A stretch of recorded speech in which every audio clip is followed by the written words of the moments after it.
আসসালামু আলাইকুম প্রিয় ফেসবুক বন্ধুরা। আজকে 9 তারিখ চলে যাচ্ছে। আজকে থেকে নির্বাচনের প্রচারণা শেষ হয়ে গেল।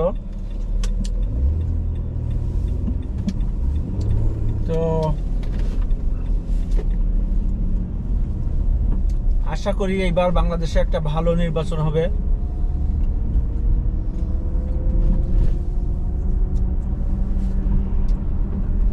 আমাদের চিফ অ্যাডভাইজার ইন্টারিম গভর্নমেন্টের chief adviser doctor Mohammad Yunus সাহেবের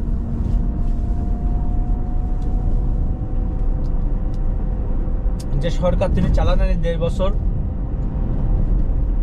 আসলে মানুষের অনেক আশা আকাঙ্ক্ষা ছিল এই সরকারের প্রতি।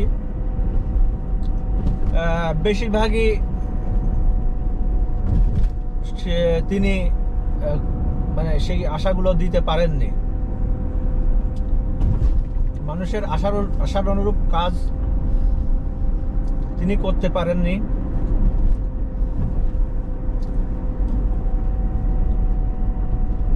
এবং সবচাইতে বড় সমস্যা হচ্ছে তিনি কথা বলেন না। একটা ইন্টারিম গভর্নমেন্ট, সারা দেশের মানুষ একটা সরকারের সাথে যুদ্ধ করে সেই সরকারকে হটিয়ে ইনাকে বসাইছেন। তার আসলে সাধারণ জনগণের সাথে কমিউনিকেশনটা আরো অনেক বেটার হওয়া উচিত ছিল, কিন্তু তিনি সেটা করলেন না। এবং আমরা মিডিয়ার মাধ্যমে জানতে পাচ্ছি যে তিনি কাজ করতে পারলেন না, কারণ হচ্ছে আমলা প্রশাসন তার সাথে কাজ করছেন না। তো সেটাও তিনি ক্লিয়ার করলেন না যে আসলে তিনি কি করতে চান এবং কোন জায়গায় তিনি বাধাগ্রস্ত হচ্ছেন। এটা জনগণের কাছে ক্লিয়ার করলে পারে। ডক্টর ইউনূস কিন্তু খুবই ভালো মানুষ, সারা পৃথিবীব্যাপী তার একটা সুনাম আছে। তিনি যে এই যে মাইক্রো ফিন্যান্সের আবিষ্কারক, এবং এই মাইক্রো ফিন্যান্সটা পৃথিবীর অনেক দেশে অ্যাপ্লাই হয়েছে এবং সেটা খুবই ভালো, মানে ভালো হয়েছে, অনেক জনগণের উপকার হয়েছে। এটা যদিও সুদ ভিত্তিক, আমাদের এই যে বিগত ফ্যাসিস্ট সরকার সুদখোর বলতো, আসলে সুদখোর না কে। বাংলাদেশে ব্যাংক, বিমা সবই সুদের আন্ডারে চলে, সুদের বাইরে কেউ চলতে পারবে না। তো সেই হিসাবে বলা যায় যে উনি এই যে সুদখোর বলা, আসলে এটা ন্যারেটিভ তৈরি করা একটা মানুষকে ছোট করার জন্য। এটা আমি এগ্রি করি না, কিন্তু উনি যেইভাবে কাজটা করলেন সেই কাজটা আমার পছন্দ হয়নি, এবং সাধারণ জনগণেরও পছন্দ হয়নি। কারণ তার মানুষের সাথে কমিউনিকেশনটা আরো বেটার করা উচিত ছিল। তিনি কি করতে চাচ্ছেন সেটা মানুষকে বোঝানো উচিত ছিল, কেন পারছেন না সেটা মানুষকে বোঝানো উচিত ছিল, কিন্তু তিনি সেখানে ব্যর্থ হয়েছেন। এবং সবচেয়ে বড় কথা, তিনি বলেননি যে কেন ব্যর্থ হচ্ছেন। তো পুরো দোষটা তাকেই নিতে হবে, যেহেতু তিনি বলেননি। তো যাই হোক, আর মাত্র আছে 3 দিন। এই সরকার হয়তো আর 3 দিন থাকবেন। 3 দিনের ভিতরে রবিবারে 12 তারিখে যদি নির্বাচন হয়ে যায়, তাহলে তো তার মেয়াদ শেষ হয়ে গেল। পরবর্তী সরকার এসে ইনশাল্লাহ ভালোভাবে দেশটা পরিচালনা করবে, সেই আশাই ব্যক্ত করি।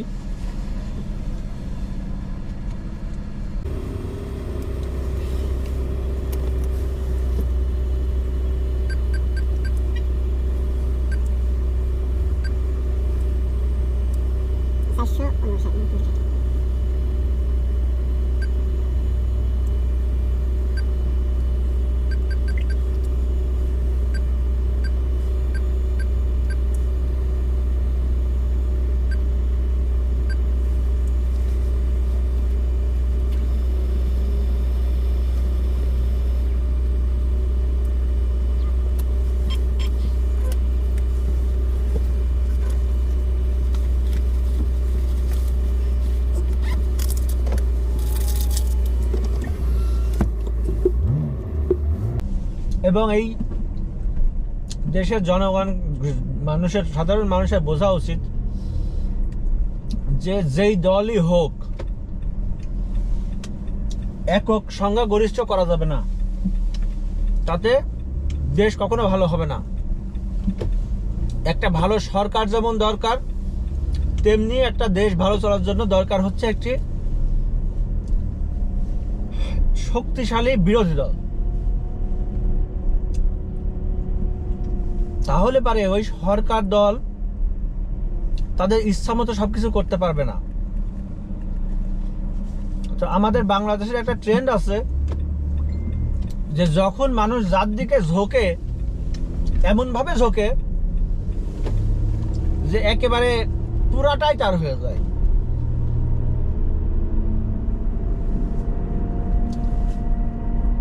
তো যার কারণে আমি এর আগের ভিডিওতে বলছি যে আমরা আসলে কোনো দলকে প্রাধান্য দেব না। আমরা প্রাধান্য দেব যে 300 আসনে অলমোস্ট 1700-1800 মানুষ প্রতিদ্বন্দ্বিতা করতেছে, 1700 সামথিং। তার মানে এই 1700-র ভিতর থেকে দুধের যেমন স্বর হয় না, স্বর, ওই স্বরটাকে আমাদের বাছাই নিতে হবে যে এর ভিতরে স্বর, দুধের স্বর কারা।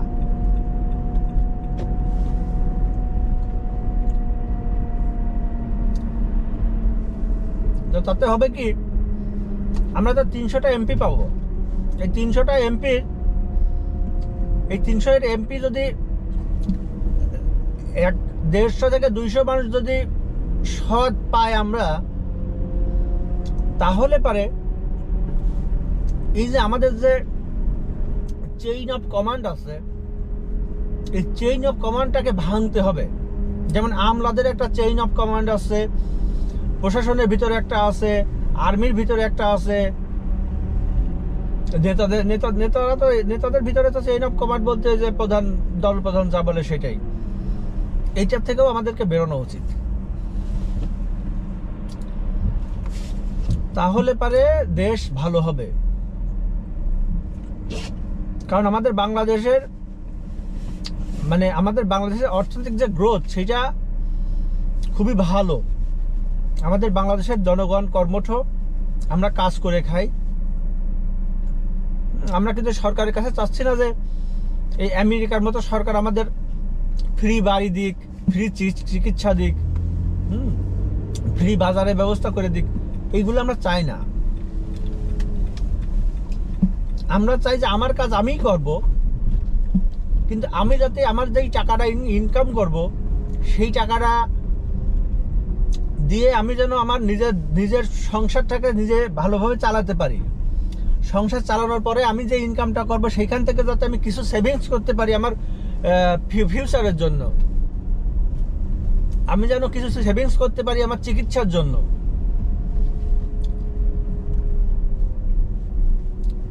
এবং আমি যেন রাস্তাঘাটে বুক ফুলায় চলতে পারি অ্যাজ এ বাংলাদেশি। আমি একটা মানুষ, আমি কোনো দলীয় না, আমি কোনো আমলা না, প্রশাসন না, আমি সাধারণ মানুষ হিসেবে বুক ফুলাইয়ে বাংলাদেশের রাস্তায় চলতে চাই। যে আমাকে কেউ কোশ্চেন করতে পারবে না, আমাকে কোনো চোর ডাকাত রাস্তায় ধরবে না, এই নিশ্চয়তাটা চাই।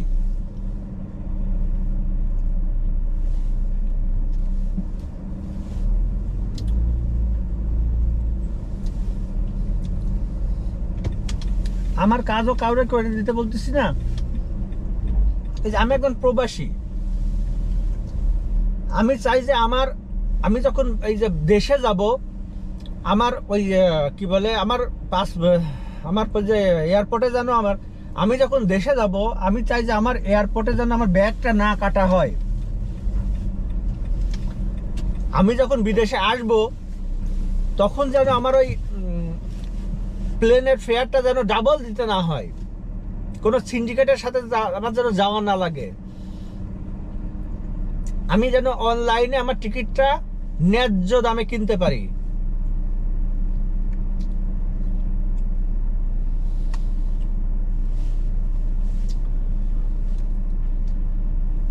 আমার সাথে একজন অন্যায় করবে, আমি যেন থানায় যেয়ে তার কাছে বিচারটা পেতে পারি।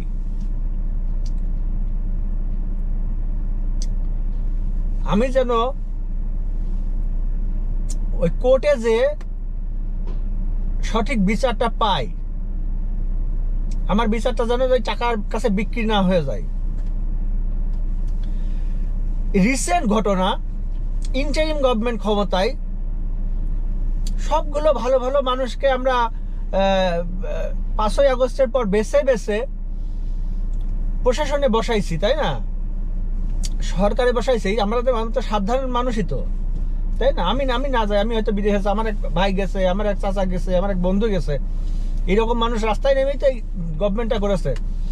চিন্তা করেন, বাংলাদেশ বিমানের এমডিআর এবং তার স্ত্রী একটা মেয়েকে কি পরিমাণ অত্যাচার করেছে। প্রত্যেকটা জায়গায় গরম খুন্তি দিয়ে সেকা দিয়া সারা গায়ে। এই মেয়েটার বয়স মনে হয় 10-12 বছর, 13 বছর এরকম হবে। সে কথা বলতে পারছে না, সে একেবারে শুধু তার বডির শুধু হাড়টুকুই আছে আর চামড়া দিয়ে আবৃত করা আছে, মাংস বলে আর কিছু নাই। সেই মেয়েটার কেসে অ্যারেস্ট করেছে। আজকে দেখি, মানে অ্যারেস্ট যখন করলো তখন বুঝলাম যে, মানে তখন আমি খুব খুশি হলাম, যাক অন্তত আইনটা তো ঠিক মতো চলতেছে। আজকে আমি দেখি যেই পুলিশ এই দায়িত্বে আছে, কাজের দায়িত্বে আছে, উনি ম্যাজিস্ট্রেটের কাছে যে শুধুমাত্র ওই বাসার মোট 4 জনকে অ্যারেস্ট করেছে। ওই বাসার একটা কাজের মেয়ে, ওনার হাজবেন্ড, ওয়াইফ আর আরেকটা মেবি মেয়ে, 4 জন। ওই পুলিশ অফিসারটা করছে কি, শুধুমাত্র ওই কাজের মেয়েটার আপনার রিমান্ড চাইছে। আর এই 3 জনের রিমান্ড চাইনি। একজন সাংবাদিক প্রশ্ন করছে যে আপনি 1, 2, 3 নাম্বার আসামির ছাড়ে আপনি কেন শুধু 4 নম্বরের জন্য রিমান্ড চাইলেন? উনি বলতেছে যে আমি আস্তে আস্তে করবো। আরে ভাই, তুমি যদি আস্তে আস্তেই যদি করো, তাহলে 1 থেকে ধরবা, 4 থেকে কেন ধরবা? এই কি দেশ? হ্যাঁ, টাকা নাই, ওই মেয়েটার আজকে টাকা নাই বলে ও বিচার পাবে না। আর ওই এমডির বউ, এমডির স্ত্রী সন্তান বলে এমডি, ও টাকা আছে বলে আজকে কিনে নেবে, এই পুলিশ কিনে নেবে, এই লয়ারকে কিনে নেবে, এই জাজকে কিনে নেবে। এই দেশ কি চাইছি আমরা? এই 5 আগস্টের পরে এইটা করা কি উচিত? তাহলে কেন আমরা বিগত ফ্যাসিস্ট সরকারকে সরালাম? আমরা তো ওইটাই মানে নি, তাহলে কেন সরল? এই নির্বাচন তো এখন হওয়ার কথা না। নির্বাচন তো 2029 সালে হওয়ার কথা ছিল। কেন এখন হচ্ছে নির্বাচন? ওই ডক্টর ইউনূস সাহেবও তো হয়তো এতদিনে জেলের ভিতর থাকতো।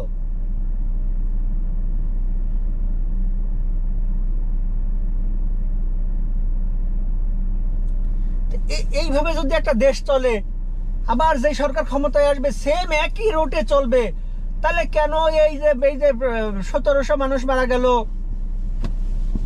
1700 মানুষ মারা গেল, এই যে 25-30 হাজার ছেলে মেয়ে আহত, কারোর চোখ নাই, কারোর পা নাই, কারোর হাত নাই, হ্যাঁ, কারোর বডির ভিতরে গুলি নিয়ে ঘুরে বেড়াচ্ছে, এই বাংলাদেশকে আমরা চাইছি? আজকে এই যে এত নির্বাচনের তফসিল দেওয়া হচ্ছে, এত কিছু হচ্ছে, এই মেয়েটার কথা তো কোনো রাজনীতিবিদের মুখ দিয়ে বেরোচ্ছে না যে না, এর বিচারটা আমরা ক্ষমতায় গেলে এই বিচারটা সঠিক করব, এই হাদির বিচারটা সঠিক করব। এইগুলো তো কারোর মুখ দিয়ে বেরোচ্ছে না।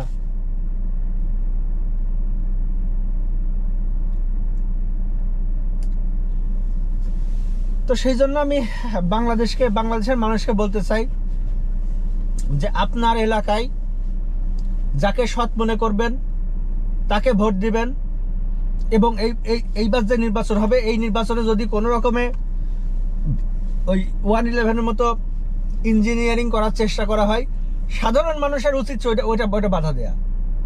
সাধারণ মানুষ ঠিক 5 আগস্টে যেভাবে মানুষকে বিতাড়িত করেছে, ফ্যাসিস্টকে চিন্তা করেন 5 আগস্টের আগে কি ছিল? একটা সরকার ক্ষমতায় ছিল যার আন্ডারে আমলা, প্রশাসন, সেনাবাহিনী সবাই ছিল। তারপরেও যখন জনগণ রাস্তায় নেমে গেল, তখন সেনাবাহিনী আর সরকারের সাথে থাকতে পারলেন না। তখন সেনাবাহিনী জনগণের সাথে চলে আসলো।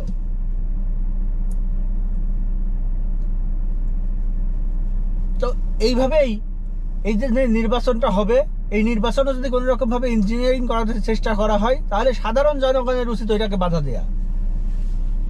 দল মত নির্বিশেষে সবার উচিত বাংলাদেশের জন্য, বাংলাদেশের সাধারণ মানুষ, আমরা তো সাধারণ মানুষের ভাই, আমরা কে নেতা হলো কে নেতা না হলো, এই তার 200-500 টাকা খেয়ে 1000 টাকা খেয়ে তার সাথে তার কাজ করব, আচ্ছা সারা জীবন আমরা কি করছি?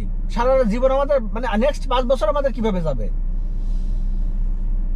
এই 500 টাকার জন্য যে আমি আগামী 5 বছরের বহু কাজ থেকে মানে বঞ্চিত হব। তাই আপনারা ওই সবাই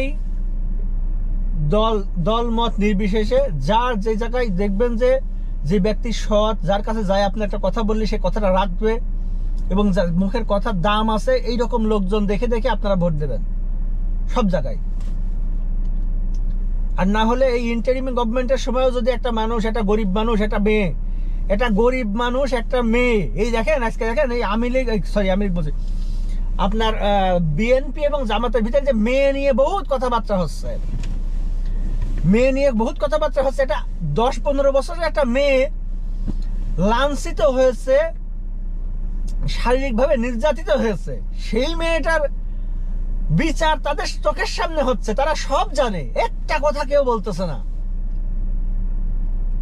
এইটা দেশ, এটা রাজনীতি, এই রাজনীতি করার দরকার কি? একটা মানুষ পৃথিবীতে কত বছর বাঁচবে যে জীবনে সবকিছু বিকিয়ে দিয়ে হচ্ছে এইগুলো করতে হবে? তো এই হচ্ছে কথা। তো আজকে থেকে তো নির্বাচনের প্রচারণা শেষ হয়ে গেল, আর আছে 2-3 দিন, ইনশাল্লাহ ভালো নির্বাচন হোক, ভালোভাবে ভোটগুলো মানুষ দিতে পারুক, ভালোভাবে সঠিক ভোটটা গণনা করা হোক এবং রেজাল্টটা সঠিক সময়ে দেয়া হোক, সেই আশা ব্যক্ত করি। ধন্যবাদ। আসসালামু আলাইকুম।